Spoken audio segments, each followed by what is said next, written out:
ಭಟ್ಕಳದ ಆಸರಕೇರಿ ನಿಚ್ಚಲಮಕ್ಕಿ ವೆಂಕಟರಮಣ ದೇವಸ್ಥಾನದಲ್ಲಿ ಶ್ರೀ ಬ್ರಹ್ಮಾನಂದ ಸರಸ್ವತಿ ಸ್ವಾಮೀಜಿಯವರು 5ನೇ ಚಾತುರ್ಮಾಸ ಕಾರ್ಯಕ್ರಮದ ಆಮಂತ್ರಣ ಪತ್ರಿಕೆಯನ್ನು ಬಿಡುಗಡೆಗೊಳಿಸಲಾಯಿತು. ನಾಮಧಾರಿ ಕುಲಗುರು ಉಜಿರೆಯ ಶ್ರೀರಾಮ ಕ್ಷೇತ್ರದ ಪೀಠಾಧೀಶ ಶ್ರೀ ಬ್ರಹ್ಮಾನಂದ ಸರಸ್ವತಿ ಸ್ವಾಮೀಜಿಯವರು ತಮ್ಮ 5ನೇ ಚಾತುರ್ಮಾಸ ವ್ರತಾಚರಣೆಯನ್ನು ಭಟ್ಕಳ ತಾಲೂಕಿನ ಕರಿಕಲ್ ಧ್ಯಾನ ಮಂದಿರದಲ್ಲಿ ನಡೆಸಲು ನಿರ್ಧರಿಸಿದ್ದು, ಅದ್ದೂರಿ ಕಾರ್ಯಕ್ರಮಕ್ಕೆ ಸಕಲ ಸಿದ್ಧತೆ ಮಾಡಿಕೊಳ್ಳಲಾಗಿದೆ ಎಂದು ಚಾತುರ್ಮಾಸ ಸಮಿತಿ ಅಧ್ಯಕ್ಷ ಕೃಷ್ಣ ನಾಯ್ಕ್ ಆಸರಕೇರಿ ಹೇಳಿದರು. ಕೇವಲ ನಾಮಧಾರಿ ಮಾತ್ರವಲ್ಲದೆ ಜಿಲ್ಲೆಯ ಹಿಂದುಳಿದ ಸಮಾಜದ ಮಾರ್ಗದರ್ಶಕರೂ ಆಗಿರುವ ಶ್ರೀ ಬ್ರಹ್ಮಾನಂದ ಸರಸ್ವತಿ ಸ್ವಾಮೀಜಿಯವರು ಜುಲೈ 21ರಿಂದ ಆಗಸ್ಟ್ 30ರ ತನಕ ಭಟ್ಕಳದಲ್ಲಿ ಚಾತುರ್ಮಾಸ ವ್ರತಾಚರಣೆ ನಡೆಸುತ್ತಿರುವುದು ನಮ್ಮೆಲ್ಲರಿಗೆ ಹೆಮ್ಮೆಯ ವಿಷಯವಾಗಿದೆ. ಜಿಲ್ಲೆಯ ನಾಮಧಾರಿಗಳು ಸೇರಿದಂತೆ ಹಿಂದುಳಿದ ಸಮಾಜದವರು ಗುರುವಿನ ಅನುಗ್ರಹ ಪಡೆಯಲು ಸಿಕ್ಕಂತಹ ಅವಕಾಶವಾಗಿದೆ. ಚಾತುರ್ಮಾಸ ಕಾರ್ಯಕ್ರಮವನ್ನು ಭಟ್ಕಳ ಹಾಗೂ ಮಾವಳ್ಳಿ ನಾಮಧಾರಿ ಕೂಟಗಳ ಸಹಯೋಗದಲ್ಲಿ ನಡೆಸಲು ಸಕಲ ಸಿದ್ಧತೆ ಮಾಡಿಕೊಳ್ಳಲಾಗಿದೆ. ಪ್ರತಿ ದಿವಸ ಗುರುಗಳ ಪಾದಪೂಜೆ, ಸತ್ಸಂಗ, ಅನ್ನಸಂತರ್ಪಣೆ ಹಾಗೂ ರಾತ್ರಿ ಸಾಂಸ್ಕೃತಿಕ ಕಾರ್ಯಕ್ರಮಗಳು ನಡೆಯಲಿದೆ ಎಂದರು. ಜುಲೈ 21ರಂದು ಭಟ್ಕಳ ಪಟ್ಟಣದ ಆಸರಕೇರಿಯ ವೆಂಕಟರಮಣ ದೇವಸ್ಥಾನದಿಂದ ಶ್ರೀಗಳನ್ನು ಭವ್ಯ ಮೆರವಣಿಗೆಯಲ್ಲಿ ಕರಿಕಲ್ ಧ್ಯಾನ ಮಂದಿರಕ್ಕೆ ಕರೆದೊಯ್ಯಲಾಗುವುದು. ಆಗಸ್ಟ್ 30ರಂದು ಶ್ರೀಗಳ ಚಾತುರ್ಮಾಸ ಸೀಮೋಲ್ಲಂಘನ ಸಾರದ ಹೊಳೆಯ ಸಾರದ ನದಿಯ ತಟದಲ್ಲಿ ನಡೆಯಲಿದೆ ಎಂದರು. ಶ್ರೀರಾಮ ಸೇವಾ ಸಮಿತಿ ಅಧ್ಯಕ್ಷ ಶ್ರೀಧರ್ ನಾಯ್ಕ ಆಸರಕೇರಿ ಮಾತನಾಡಿ, ಶ್ರೀ ಬ್ರಹ್ಮಾನಂದ ಸರಸ್ವತಿ ಸ್ವಾಮೀಜಿಯವರ ಚಾತುರ್ಮಾಸ ಕಾರ್ಯಕ್ರಮದಲ್ಲಿ ತಾಲೂಕಿನ ಎಲ್ಲಾ ಸಮಸ್ತ ಹಿಂದೂ ಬಾಂಧವರು ಪಾಲ್ಗೊಂಡು ಶ್ರೀಗಳ ಆಶೀರ್ವಾದ ಪಡೆಯುವಂತೆ ಕೋರಿದರು. ಮಾಜಿ ಶಾಸಕ ಸುನಿಲ್ ನಾಯ್ಕ್ ಮಾತನಾಡಿ, ಉತ್ತರ ಕನ್ನಡ ಜಿಲ್ಲೆಯಲ್ಲಿ ಮೊದಲ ಬಾರಿಗೆ ಶ್ರೀಗಳು ಚಾತುರ್ಮಾಸ ವ್ರತಾಚರಣೆ ನಡೆಸಲಿದ್ದು, ಜಿಲ್ಲೆಯ ನಾಮಧಾರಿ ಸಮಾಜದವರು ಈ ಕಾರ್ಯಕ್ರಮದಲ್ಲಿ ಉಪಸ್ಥಿತರಿರಲಿದ್ದು ಶ್ರೀಗಳ ಆಶೀರ್ವಾದ ಪಡೆಯುವಂತೆ ತಿಳಿಸಿದರು. ಚಾತುರ್ಮಾಸದ ಒಂದು ವಿವರಣೆಯನ್ನು ನಮ್ಮ ಶ್ರೀಧರ ನಾಯ್ಕರು ತಮಗೆ ಕೊಟ್ಟಿದ್ದಾರೆ. ಅದರ ಬಗ್ಗೆ ವಿಶೇಷವಾಗಿ ನಾನು ಹೇಳಲಿಕ್ಕೆ ಹೋಗುತ್ತಿಲ್ಲ. ಕಾರಣ ಈ ಚಾತುರ್ಮಾಸ ಅನ್ನೋದು ನಮ್ಮ ಉತ್ತರ ಕನ್ನಡದಲ್ಲಿ ಒಂದು ಧಾರ್ಮಿಕ ಕ್ರಾಂತಿಯನ್ನು ಸೃಷ್ಟಿ ಮಾಡ್ತದೆ ಅನ್ನೋದರಲ್ಲಿ ಎರಡು ಅನುಮಾನವಿಲ್ಲ.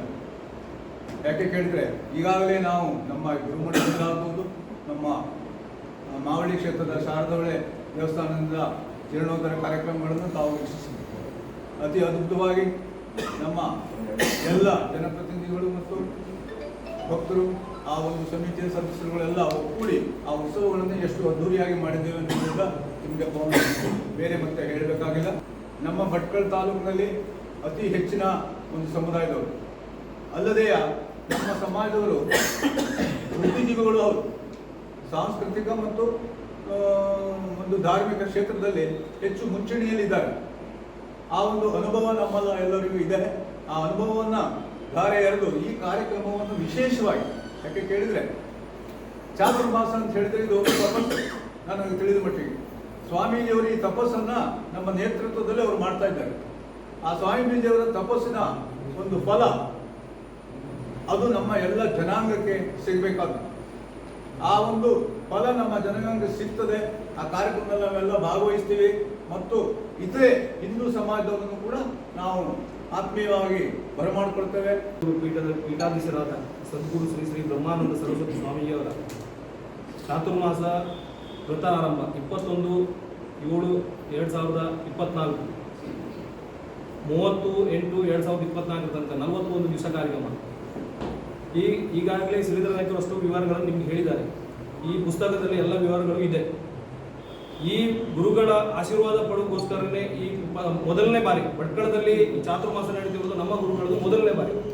ಅದಕ್ಕಾಗಿ ನಾವೆಲ್ಲರೂ, ನಮ್ಮ ಎಲ್ಲ ಹಿಂದೂ ಬಾಂಧವರು, ನಮ್ಮ ಸಮಾಜದವರು, ನಮ್ಮ ಆಡಳಿತ ಕಮಿಟಿಯವರು, ಶಾರದೊಳ ಆಡಳಿತ ಕಮಿಟಿಯವರು, ರಾಮಕ್ಷೇತ್ರ ಕ್ಷೇತ್ರ ಸಮಿತಿ ಅವರು ಎಲ್ಲರೂ ಸೇರಿ ಈ ಕಾರ್ಯಕ್ರಮದಲ್ಲಿ ಎಲ್ಲರೂ ಭಾಗವಹಿಸಿ ಈ ಕಾರ್ಯಕ್ರಮವನ್ನು ಚಂದಗಾಣಿಸಿಕೊಡ್ಬೇಕಂತೇಳಿ ನನ್ನ ವಿನಂತಿ. ನಮ್ಮ ಭಟ್ಕಳದಲ್ಲಿ ಈ ವರ್ಷ ಚಾತುರ್ಮಾಸ ವ್ರತವನ್ನು ಪ್ರಾರಂಭ ಮಾಡಲಿಕ್ಕೆ ಇದೇ ಬರುವ ದಿನಾಂಕ 21 ಜುಲೈಯಿಂದ ಆಗಸ್ಟ್ 30ರವರೆಗೆ ಸತತವಾಗಿ 41 ದಿವಸ ಚಾತುರ್ಮಾಸ್ಯ ಪ್ರಾರಂಭವನ್ನು ಮಾಡಲಿಕ್ಕಿದ್ದಾರೆ.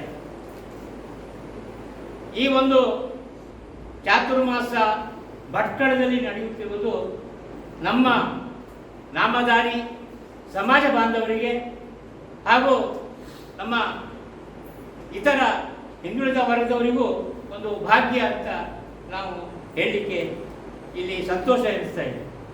ಭಟ್ಕಳ ನಾಮಧಾರಿ ಹೋಬಳಿ ಅಧ್ಯಕ್ಷ ಅರುಣ್ ನಾಯ್ಕ್, ಮಾವಳ್ಳಿ ಹೋಬಳಿ ಅಧ್ಯಕ್ಷ ಆರ್.ಕೆ. ನಾಯ್ಕ್ ಹಾಗೂ ಮಾವಳ್ಳಿ ಹೋಬಳಿ ಮೊಕ್ತೇಸರ ಸುಬ್ರಾಯ್ ನಾಯ್ಕ್ ಮಾತನಾಡಿದರು. ಈ ವೇಳೆ ಭಟ್ಕಳ ಹಾಗೂ ಮಾವಳ್ಳಿ ಹೋಬಳಿಯ ನಾಮಧಾರಿ ಪ್ರಮುಖರು ಉಪಸ್ಥಿತರಿದ್ದರು. ಉದಯ್ ನಾಯ್ಕ್, ನುಡಿಸಿರಿ ನ್ಯೂಸ್, ಭಟ್ಕಳ.